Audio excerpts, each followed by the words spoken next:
Itulah kambing hitam dipergunakan selama mana yang mereka mahu. Last cari salah. Okey, ni daripada posting saya tentang ciri-ciri leader, kena buat baik. Dan saya juga ada dapat komen bahawa kita jangan baik sangat, nanti kena pijak. Kita kena faham beza baik dengan naif. Okey, saya bagi contoh lah.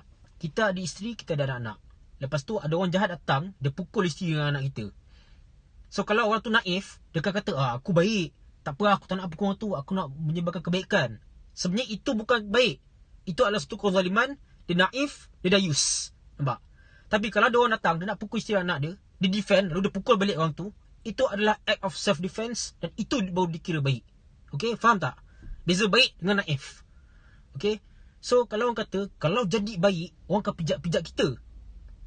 Sebenarnya, kalau kita faham betul-betul definisi baik, kita riwayat balik otak kita, kefahaman apa itu baik, dan apa itu kebenaran, kita tak akan kena bijak. Faham tak? Contohnya macam tadi lah. Sebenarnya baik ni bukannya kita biar je orang pukul kita. Tidak.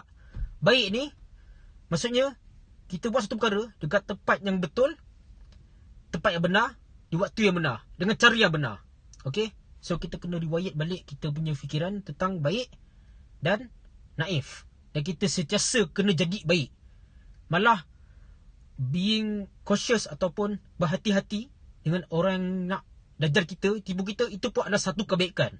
So kita kena faham maksud baik yang sebenar. Kita kena riwayat balik kefahaman kita menjadi orang yang baik.